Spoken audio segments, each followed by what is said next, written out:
Donald Trump और Putin के बीच में अलास्का में जो मीटिंग होनी थी वो खत्म हो चुकी है। और इस पूरी मीटिंग के दौरान ये कहा जा रहा है, ऐसा लोग बता रहे हैं, ऐसा एक्सपर्ट्स की राय है कि पुतिन इस पूरी बैठक में ट्रंप पर भारी पड़ते दिखाई दिए। अब ऐसा क्यों कहा जा रहा है, ये बड़ा इंटरेस्टिंग है। देखिए, दोनों देशों के राष्ट्रपति जो थे जब आमने सामने थे तो इनकी बॉडी लैंग्वेज पर सबकी नजर थी। देखिए, सबसे पहली बात तो ये है कि जब पहली तस्वीर आई इस मीटिंग की, हम बारीकी से फॉलो कर रहे थे एक एक तस्वीर को। जो सबसे पहले तस्वीर आई उसमें अपने एयरक्राफ्ट के अंदर पुतिन बैठे दिखाई दिए, जो एकदम कूल थे, कंपोज थे, काम थे, बड़ी शांति के साथ बैठे हुए दिखाई दिए। उसके बाद हमने दूसरी तस्वीरें देखी कि डोनाल्ड ट्रंप जो है वो अपने प्लेन से बाहर आते हैं, पुतिन अपने प्लेन से बाहर आते हैं। रेड कारपेट बिछा हुआ था, पुतिन रेड कारपेट पे चलते हुए जो है वो डोनाल्ड ट्रंप की तरफ बढ़ते हैं, डोनाल्ड ट्रंप उनकी तरफ बढ़ते हैं। इस दौरान पुतिन के चेहरे पर अच्छी खासी मुस्कान थी, वो बहुत शांत दिखाई दे रहे थे, उनके चेहरे पे मुस्कान थी, उनकी चाल जो थी वो कॉन्फिडेंस से भरी हुई थी। जबकि आप देखें डोनाल्ड ट्रंप जो हैं वो इस पूरी शुरुआती हिस्से में उनके चेहरे पर कोई मुस्कान नहीं थी, मुस्कान गायब थी। डोनाल्ड ट्रंप की बॉडी लैंग्वेज भी जो है बहुत ज़्यादा उत्साहित नहीं दिखाई दे रही थी। उसके बाद देखिए, दोनों एक दूसरे के करीब आते हैं। डोनाल्ड ट्रंप ने पहले ताली बजा के स्वागत किया पुतिन का, फिर उसके बाद दोनों एक दूसरे के करीब आते हैं। पुतिन ने और डोनाल्ड ट्रंप ने जो है वो हाथ मिलाया और डोनाल्ड ट्रंप ने जो है स्वागत किया पुतिन का। इसी दौरान देखिए, एक गौर करने वाली बात ये थी कि जब ये तस्वीरें आ रही थी, एक तरफ F-35 फाइटर जेट्स खड़े थे और दूसरी तरफ Su-57 खड़े थे। दोनों देशों के दो जेट्स आमने सामने खड़े हुए थे, ये एक मैसेज था। उसके बाद जब डोनाल्ड ट्रंप और पुतिन की मुलाकात हुई और दोनों मिल के आगे एयरपोर्ट से थोड़ा सा आगे की तरफ बढ़ना शुरू हुए एक प्लेटफॉर्म पे जहां उन्हें खड़े होना था, तो ऊपर से हमने देखा कि B-2 बॉम्बर जो है वो फ्लाई करता हुआ गया। ये एक प्रकार का एक वेलकम था पुतिन को जो दिया गया। उसके बाद देखिए, बात जब आगे बढ़ती है और एक बड़ा उस पर गौर करने वाला पॉइंट था कि जब डोनाल्ड ट्रंप, ये बिल्कुल शुरुआती कुछ मिनटों की बात है, डोनाल्ड ट्रंप और पुतिन एक साथ जब खड़े हुए थे, वहाँ कुछ पत्रकार भी मौजूद थे। देखिए, वहाँ एक पत्रकार जो मौजूद थे अमेरिकन मीडिया की तरफ से, उन्होंने ये सवाल किया कि क्या सीज फायर होगा, क्या आप सीज फायर करेंगे और जो सिविलियंस की हत्याएं हो रही हैं वो कैसे रुकेंगी। तो देखिए, जब वहाँ पुतिन खड़े थे तो उन तक शायद वो आवाज़ नहीं पहुँच पाई और वहाँ पे उन्हें एड्रेस भी नहीं करना था, कोई जवाब भी नहीं देना था, लेकिन फिर भी इस तरह का सवाल हुआ जिसको लेके रूस का मीडिया जो है वो बहुत भड़का हुआ है कि जिस तरह से ये सवाल किए गए। उसके बाद हमने देखा कि अंदर मीटिंग पॉइंट पे जाने के पहले जो है एक फोटो ऑप हुआ जहाँ पे प्रेसिडेंट ट्रंप और पुतिन जो है वो बैठे हुए थे। उस दौरान भी ये सवाल किए गए कि जो नागरिकों को मारा जा रहा है वो कैसे बंद होगा, इस तरह का सवाल पुतिन से किया गया। और ट्रंप आप पर भरोसा कैसे करें, इस तरह के सवाल किए गए, जिस पर जो है पुतिन ने बड़ी हैरानी के साथ जो है वो अपने चेहरे पर एक्सप्रेशंस देते हुए जो है उस बात को टाल दिया और कोई जवाब नहीं दिया। देखिए, पुतिन जो है वो 5 अमेरिका के प्रेसिडेंट से इसके पहले मुलाकात कर चुके हैं।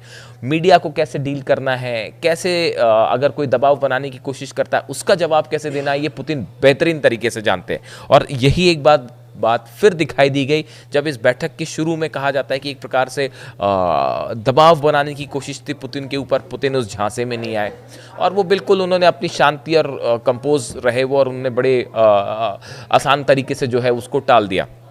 उसके बाद देखिए, दोनों तरफ से करीब 3 घंटे तक ये बैठक चली और स्टीव विटकॉफ जो थे वो, मार्को रूबियो थे वो शामिल हुए और रूस की तरफ से जो विदेश मंत्री हैं लावरोव वो इस बैठक में शामिल थे। जो बताया जा रहा है कि हर मुद्दे पर डिटेल में चर्चा हुई। उसके बाद बैठक खत्म होती है, बैठक खत्म होने के बाद दोनों बाहर आते हैं। उन्होंने प्रेस कॉन्फ्रेंस तो नहीं की, न्यूज़ कॉन्फ्रेंस की, अपनी तरफ से सवाल जवाब दिए। उसके बाद पुतिन की तरफ से साफ कह दिया गया कि भाई हमारा नेशनल इंटरेस्ट सबसे पहले है, रूस की सुरक्षा सबसे पहले है, जो हालात हैं उसके लिए जेलेंस्की और यूक्रेन जिम्मेदार है। And I agree with President Trump, as he has said today, that naturally the security of Ukraine should be ensured as well. Naturally, we are prepared to work on that. I would like to hope that the agreement that we've reached together will help us bring closer that goal and will pave the path towards peace in Ukraine. We expect that Kiev and European capitals will perceive that constructively and that they won't throw a wrench in the works. Trump की तरफ से कहा गया कि उन्होंने 10 on 10 meeting को numbers दिए, कहा कि बैठक अंडरस्टैंडिंग बैठक ठीक रही लेकिन कोई डील नहीं हो पाई और जब तक डील नहीं होगी तब तक कोई डील नहीं है, ऐसा कहने का मतलब था डोनाल्ड ट्रम्प का। We had many tough meetings, good meetings. We were interfered with by the Russia hoax that made it a little bit tougher to deal with, but he understood it. I think he's probably seen things like that during the course of his career. He's seen it all, but we had to put up with the Russia hoax. He knew it was a hoax, and I knew it was a hoax, but what was done was very criminal. But it made it harder for us to deal as a country in terms of the business and all of the. But we had an extremely productive meeting, and many points were agreed to. There are just a very few that are left. Some are not that significant. One is probably the most significant, but we have a very good chance of getting there. We didn't get there, but we have a very good chance of getting there. I would like to thank President Putin and his entire team, who I know in many cases, other than that, whose faces I get to see all the time in the newspapers. You're almost as famous as the boss. तो कुल मिला के ये बैठक बेनतीजा निकल के आई। इससे जो है सीज़फायर की दिशा में कोई आगे नहीं बढ़ा। नेचुरल सी बात है कि रशिया का ये कहना है कि जब जो इलाकों पर हमारा दावा है हम उसे नहीं छोड़ेंगे, यूक्रेन में जिन एरियाज़ के अंदर यूक्रेन की सेना दाखिल है वहाँ से अब सेनाएं वापस नहीं बुलाई जाएंगी। और दूसरी तरफ जो है जेलेंस्की की तरफ से पहले ही कहा गया था कि वो कतई तैयार नहीं है अपने इलाकों पर अपने इलाके रूस को देने के लिए। तो एक बड़ा डेडलॉक यहाँ देखने को मिला।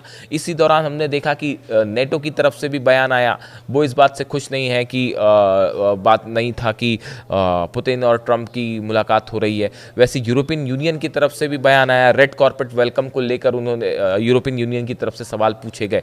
तो देखिए कुल मिला के इस बैठक का कोई नतीजा नहीं निकला। डोनाल्ड ट्रंप ने कहा कि अब जेलेंस्की आगे तय करें कि वो यहाँ से कैसे इस मामले को आगे ले जाना चाहते हैं, हमने जो प्लेटफॉर्म बनाना था वो बना दिया। अगली बैठक पुतिन की तरफ से कहा जा रहा है मॉस्को में होगी, लेकिन वो बैठक कब होगी, कितना उसमें वक्त लगेगा, इसके बारे में कोई पुख्ता जानकारी नहीं। तो अब सवाल ये है कि इस बैठक से क्या निकल के आया। इस बैठक से कुछ खास निकल के नहीं आया, ऐसा एक्सपर्ट्स बता रहे हैं। और देखिए यहाँ से आगे क्या अब एक बड़ा युद्ध और छिड़ सकता है, या इंटरनेशनल कई मुद्दों पर क्या राय होगी अब डोनाल्ड ट्रंप की, जो वो शुरू से कहते आ रहे थे। क्या दोनों देशों के बीच, रूस और अमेरिका के बीच, इस बैठक से एक दूसरे के करीब आएंगे, एक दूसरे के बीच में अंडरस्टैंडिंग ऑन बढ़ेगी, इस तरह की कोई दिशा में बात आगे बढ़ती है, या फिर हम देखने जा रहे हैं कि एक बार फिर यूक्रेन और रूस के बीच युद्ध जो है वो अपने चरम पर पहुंच जाएगा। अगले 1 से 2 दिन इस पूरे मुद्दे, इस पूरी मीटिंग को लेकर बेहद अहम होने वाले हैं। देखिए ट्रंप ने यूरोप के कई नेताओं से बात की है, जेलेंस्की से फ़ोन पर बात की है। पुतिन वापस जाने के बाद अब कई देशों के राष्ट्रपतियों से बात कर सकते हैं। इसके बाद ये बात साफ होगी कि इस बैठक का टोटल आउटकम क्या हुआ। इसके लिए कुछ इंतज़ार करना पड़ेगा, लेकिन एक बात तो तय है, इस मीटिंग में जैसा एक्सपर्ट्स बता रहे हैं कि पुतिन जो है वो हर मौके पर ट्रंप पर भारी पड़ते दिखाई दिए। जिससे जुड़ी जो भी जानकारी होगी आप तक पहुंचाएंगे। Thank you so much.